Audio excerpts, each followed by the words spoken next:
Frères et sœurs, bonjour. C'est le révérend Jacques Dinabanza. Cette fois-ci, c'est pour prêcher la bonne nouvelle de l'Évangile. Et cette bonne nouvelle de l'Évangile est intitulée « Les versets de Galates 3, 28 et 1 Timothée 2, 15 ne donnent pas droit à la femme de devenir pasteur. » Une femme pasteur, ce n'est pas notre doctrine. Dans le christianisme, les femmes pasteurs n'existent pas. Alors, nous allons d'abord lire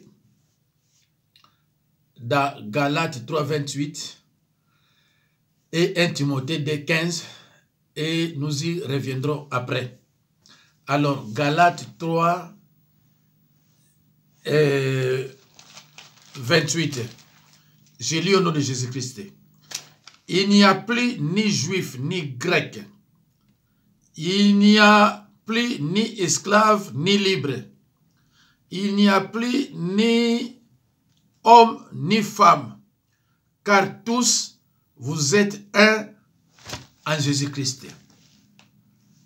Les gens qui n'ont pas fait l'école biblique ou des pasteurs qui ne sont pas de notre doctrine, qui enseignent notre évangile, utilisent souvent ces versets bibliques pour consacrer les femmes, pour consacrer les femmes pasteurs. Mais cette consécration ne vient pas de Dieu, mais de l'ennemi. Parce que tout ce qui est en dehors de la Bible est du domaine satanique. Alors, nous allons lire maintenant dans 1 Timothée 2, 15. Elle sera néanmoins sauvée en devenant mère, si elle persévère avec modestie dans la foi, dans la charité et dans la sainteté. On va revenir là-dessus après. Je vais vous expliquer comment interpréter les deux versets de Galates 3, 28 et de 1 Timothée 2, 15. Alors, mes chers frères et sœurs dans le Seigneur, mes frères et sœurs en Christ, dans l'église de Jésus, il n'y a pas de femme pasteur. Une femme pasteur dans la Bible, cela est soutenu en aucun verset biblique ou alors aucune référence biblique. Paul dit, je ne permets pas à la femme d'enseigner ni de prendre de l'autorité sur l'homme. Parole inspirée par Dieu. Mes chers frères et sœurs, cette parole est inspirée par Dieu. C'est Dieu qui a parlé ici. Ce n'est pas Paul. Les femmes pasteurs sont non seulement hypocrites, mais menteuses. Leur enseignement n'est pas selon la vérité de la parole de Dieu. Faites très attention, mes chers frères et sœurs dans le Seigneur, parce que l'hypocrisie est contagieuse. Frères et sœurs en Christ, les auteurs de la Bible ne donnaient pas leur propre interprétation personnelle, mais ils écrivaient le message que Dieu leur donnait. Sachez tout d'abord vous-même qu'une prophétie de l'Écriture ne peut être un objet d'une interprétation particulière, car ce n'est pas par une volonté d'homme qu'une prophétie a été apporté. Mais c'est poussé par le Saint-Esprit que des hommes ont parlé de la part de Dieu. Mes chers frères et sœurs dans le Seigneur, la mission d'un pasteur, c'est de prêcher la bonne nouvelle de l'évangile. Ça, c'est la première mission. Deuxième mission, de libérer les captifs, c'est-à-dire la délivrance. Et enfin, la troisième mission, de guérir les malades. Frères et sœurs en Christ, il y a une différence entre délivrance et guérison. C'est pas pareil. Il y a une différence entre délivrance et une guérison. Un pasteur ne se limite pas seulement à prêcher la parole de Dieu, mais à délivrer et à guérir les malades. Et nous voyons des femmes qui se déclarent être des femmes pasteurs. Ils viennent tout simplement pour prêcher et faire des bruits inutiles, mais ils ne délivrent pas. Parce que dans la Bible, il n'y a aucun verset qui donne droit à la femme de délivrer les malades. Dans la Bible, aucune femme a délivré les malades. Frères et sœurs en Christ, voyons ce que la Bible dit dans l'Ancien Testament à propos des serviteurs de Dieu. Voyons ce que la Bible dit dans l'Ancien Testament concernant les oints de Dieu. Frères et sœurs en Christ, chez les catholiques, les femmes prêtres n'existent pas. Des femmes monseigneurs, femmes cardinales, des papes n'existent pas. Tous sont des hommes. Tous sont des hommes. Mes chers frères et sœurs, suivez cet enseignement attentivement. Cela peut vous aider, vous aussi, à prêcher cette parole. Chez les musulmans, tous les imams sont des hommes et non des femmes. Une femme n'a aucun droit d'être imam dans une mosquée. Chez le judaïsme, pareil. Il n'y a que des hommes. Mais on trouve les femmes pasteurs chez nous, dans des églises évangéliques, communément appelées Binzambi. C'est pour cela que nous ne sommes pas respectés. N'importe qui vient faire ses aventures dans des églises appelées ou dénommées Binzambi Nzambi. Nous avons des charlatans, des satanistes, des sorciers, des gens qui font semblant de quitter le monde des ténèbres. Ils viennent faire leurs aventures chez nous. Et c'est pour cela que nous ne sommes pas respectés. Nous voyons des femmes pasteurs. Nous voyons aussi des fausses prophétesses. Dans le christianisme, il n'y a pas aussi les prophétesses de Jésus-Christ. Dans des églises chrétiennes, ça n'existe pas. Mais toutes ces gens, toutes ces personnes viennent faire ces aventures dans des églises communément dénommées des Binzambi. Même nous qui prêchons des vraies paroles, la parole de la foi, nous sommes parfois mis en doute à cause de ces aventuriers.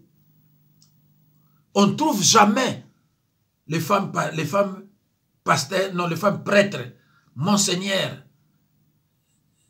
évêques. Non. Tous sont des hommes. Chez les musulmans, pareil. Chez les judaïsmes, pareil. Même à l'église de Bima.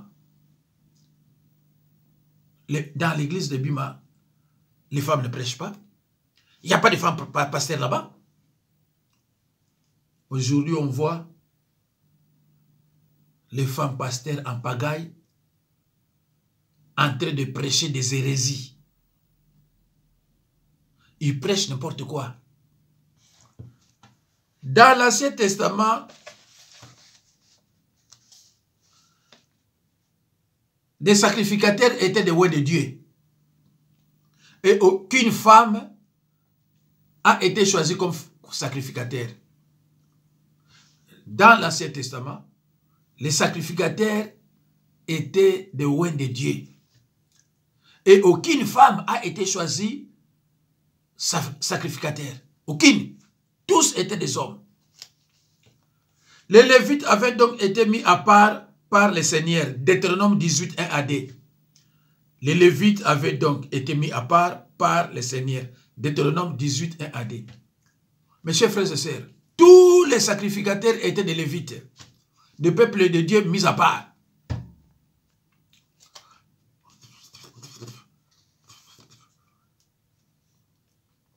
Les descendants d'Aaron, qui étaient les petits-fils de Kéal, recevront un ministère particulier. Ils parcoururent toutes les villes de Juda et ils enseignèrent parmi les peuples. Parmi eux, aucune femme. Nombre 18, 1 à 7, 1 Chronique 24. Aucune femme.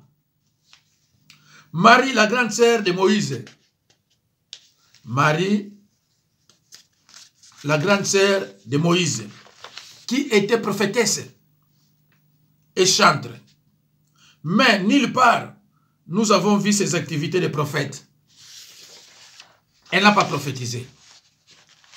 Mais quand elle a voulu se mêler aux affaires de Dieu, elle a été sévèrement punie. Je reprends. Marie, la grande sœur de Moïse et d'Aaron, qui était prophétesse et chantre. Mais nulle part, nous avons vu ses activités de prophétesse. Elle n'a pas prophétisé. Mais quand elle a voulu se mêler aux affaires de Dieu, elle a été sévèrement punie. Nombre 12, 1 à 15. Nombre 12, 13 à 15. Mais vous pouvez commencer par... nombre 12, 1 à 15. Marie, la prophétesse, a jugé un roi de Dieu. Parce que un roi de Dieu est sorti avec une femme égyptienne. Quant à elle, Moïse avait péché. Mais quant à Dieu, Moïse n'a pas péché. Et c'est interdit de juger un roi de Dieu. Voilà pourquoi Marie, la prophétesse, par ignorance, elle a jugé un roi de Dieu et cette dernière a été, n'est-ce pas, sévèrement punie. Lisez dans Nombre 12, si vous voulez, 1 à 15 ou bien 13 à 15. Merci. Frères et sœurs en Christ, sous la direction du Seigneur, Moïse envoie 12 espions explorer le pays de Canaan et faire un rapport de ce qu'ils trouvent. Parmi les 12 espions envoyés en Canaan, aucune femme. Nous sommes dans l'Ancien Testament. Aucune femme. Nombre 13, 1 à 16. Toujours, je vous donne des références bibliques pour vérifier, pour faire comme ce que faisaient les croyants de Béret, acte 17, 11, qui examinaient régulièrement les Écritures pour voir si ce qu'on leur disait était exact. Frères et sœurs en Christ, vous qui me suivez, il faut avoir cette habitude-là de vérifier, d'examiner chaque jour les Écritures pour voir si ce qu'on vous disait, si ce que vous prêchez était conforme à la parole de Dieu. Il faut avoir cette habitude. Mes chers frères et sœurs, la Bible nous parle de 3 patriarches. Dieu d'Abraham, Dieu d'Isaac et Dieu de Jacob. Parmi les 3 patriarches, aucune femme. Parmi les 3 patriarches, aucune femme. Nous sommes encore dans l'Ancien Testament. Déborah, la prophétesse, femme de Lapidote, était juge en Israël et non une femme pasteur. Déborah, la prophétesse, femme de Lapidote, était juge en Israël et non une femme pasteur. Juge 4:4. Parce qu'il y a des gens qui disent, ah, Déborah, mais Déborah n'était pas une femme pasteur. De toutes les façons, quand on parle de pasteur, c'est dans le Nouveau Testament. Dans l'Ancien Testament, il n'y avait pas de pasteur. Il n'y avait que des serviteurs de Dieu, des rois de Dieu, qui avaient souvent une mission bien déterminée. Mais par contre, un pasteur a une mission indéterminée. C'est jusqu'à la mort. Quand on est pasteur jusqu'à la mort. Prophétesse Déborah et Myriam, c'est-à-dire Marie la prophétesse, ont toutes deux composé un cantique pour célébrer une libération. Exode 15, 20 à 21, Juge 5, 1. Et toutes deux l'ont interprété comme une marque de l'action de Dieu. Mais nulle part, mes chers frères et sœurs, nous avons vu leurs activités de prophétesses. Nulle part, nous avons vu leurs activités de prophétesses, c'est-à-dire Déborah et Marie, la prophétesse, la grande sœur de Moïse et Aaron. Nulle part. Donc, sachez que Déborah n'était pas, à titre de rappel, Déborah n'était pas une femme pasteur, mais Déborah était un juge. Elle était un juge. Juge 4. C'est une référence biblique. Vous prenez une référence biblique, mes chers frères et sœurs dans le Seigneur. Selon la Bible, Josué a été le disciple de Moïse, ou pour être plus exact, son auxiliaire. Il reçoit de Moïse la charge de lui succéder. Deutéronome 31, 7 à 8. Deutéronome 31, 7 à 8. Et porte comme lui les titres de serviteur du Seigneur Josué 1:1. Et porte comme lui les titres de serviteur du Seigneur. Josué 1:1. Lisez aussi Jean 9, 28. Parmi les gens cités dans ce verset de Josué et des gens, aucune femme. Aucune. Dans le Nouveau Testament, là, maintenant c'est grave. Dans le Nouveau Testament, la Bible nous enseigne que Jésus a débuté son ministère avec 4 hommes. Simon-Pierre et son frère André. Jacques et son frère Jean, les 2 fils de Zébédée. Jusqu'à la fin de son ministère, Jésus-Christ n'a pas recruté une femme. Matthieu 4, 18 à 22. Mes chers frères et sœurs, Jésus-Christ a débuté son ministère avec 4 femmes, pardon, avec 4 hommes. Et tous étaient des travailleurs. Jésus-Christ n'a pas recruté des paresseux, des gens qui n'ont jamais travaillé. Jésus a recruté les gens qui travaillaient, des gens qui étaient des pêcheurs, qui savaient comment faire pour se nourrir. Ce n'est pas quelqu'un qui quitte quelque part, il vient, il dit, moi je suis pasteur, moi je suis apôtre, moi je suis prophète, moi je suis prophétesse, et je suis une femme pasteur. Les 4 que Jésus avait recrutés au départ, ils étaient des travailleurs. Jésus n'a pas recruté des paresseux, des gens qui dormaient toute la journée à la maison, ou bien des joueurs de dames. Mais Jésus a recruté des gens qui travaillaient. C'était Simon-Pierre et André et Jacques et Jean, les 2 fils de Zébédée. Et parmi les 4, aucune femme. Mes chers frères et sœurs, pour aller dans une société, travailler, ou dans une école, dans une société, il faut que tu sois d'abord recruté. Pour travailler, tu ne peux pas entrer dans une société, directement tu prends l'ordinateur, tu commences à travailler. Mais non, il faut d'abord que tu sois recruté. On te demande ton CV, tu passes l'entretien, et si c'est bon, tu es recruté. Mais ici, Jésus n'a jamais recruté les femmes. Aucune. Jésus n'a jamais recruté une femme comme disciple.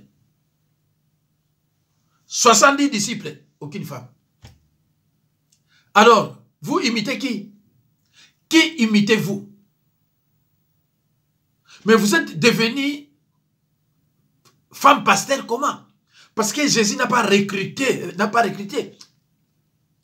Vous ne pouvez pas envoyer votre fils, votre enfant, dans une école, et il arrive là-bas, directement, il rentre, il commence à suivre les cours. Mais non. Il faut d'abord l'inscription. S'il est admis, il va maintenant commencer à suivre les cours. Tous les disciples de Jésus-Christ ont été recrutés. Et parmi ceux que Jésus-Christ a recrutés, aucune femme. Mes chers frères et sœurs, aucune femme. Je vais faire des vidéos. S'il faut faire même 3 vidéos, je vais faire.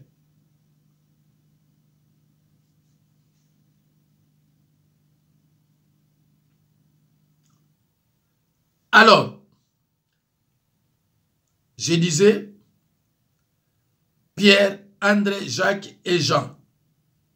Matthieu 4, 18 à 22. Jésus continue à recruter. Il recrute 70 disciples. Et dans Matthieu 10, 2 à 4, vous trouverez les noms de ceux que Jésus-Christ a recrutés.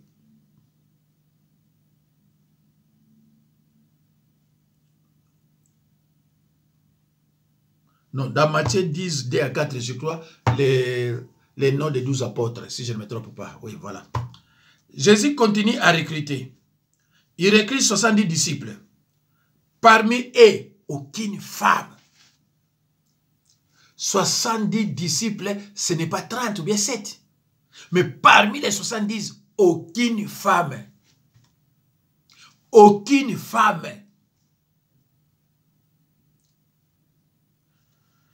Jésus priait un jour à un certain lieu. Lorsqu'il lui achevait, un de ses disciples lui dit, « Seigneur, enseigne-nous à prier, comme Jean l'a enseigné à ses disciples. » Parmi les disciples de Jean-Baptiste et de Jésus-Christ, aucune femme.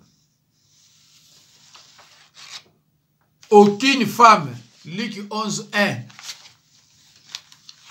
Luc 11, 1. Donc Moïse, Jean-Baptiste et Jésus, tous les 3, chacun avait ses disciples. Et parmi tous ces disciples, les disciples de Moïse, les disciples de Jean et les disciples de Jésus-Christ, aucune femme. Moïse avait ses disciples. Jean-Baptiste avait ses disciples. Jésus-Christ aussi avait ses disciples. Parmi tous les disciples de ces trois, personne n'a pu recruter une femme. Aucune femme. Alors, les femmes pasteurs, vous imitez qui? Qui imitez-vous? Vous sortez d'où? Quel est ce verset qui vous donne droit de devenir des femmes pasteurs? Ces versets n'existent pas dans la Bible. Et je vous parle en tant que pasteur. Ces versets n'existent pas dans la Bible. Et la Bible dit, Dieu n'est pas un Dieu de désordre. On ne se moque pas de Dieu. C'est une interdiction divine. Dieu n'est pas un Dieu de désordre.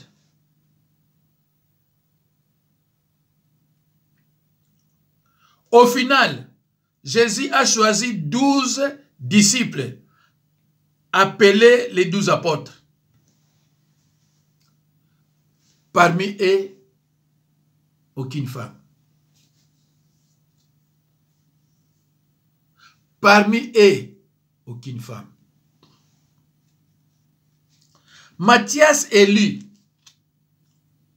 Matthias élu, apôtre, en remplacement de Judas. Ils présentèrent deux, Joseph appelé Barsabas, surnommé Justus, et Matthias. Parmi les deux, aucune femme. Pour les remplacements, pour chercher qui? Celui qui va remplacer Judas, le traître.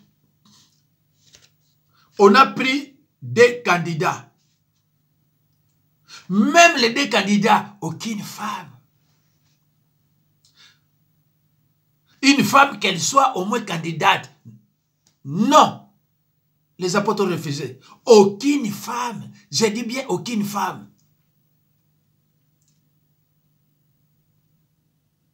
Ils tirèrent les sorts. Ils tirèrent au sort et le sort tomba sur Matthias.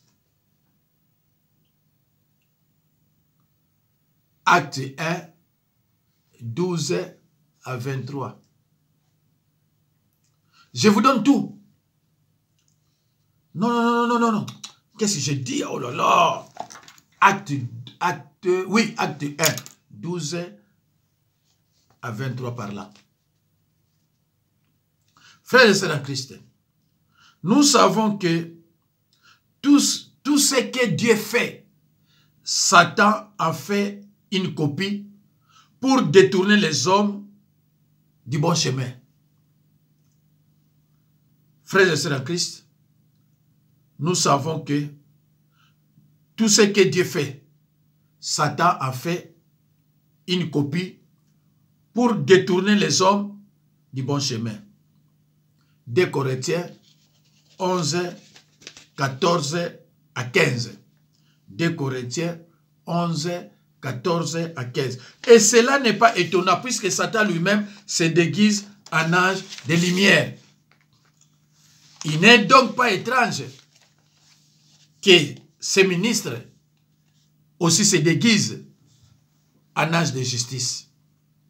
Leur fin sera selon leurs œuvres.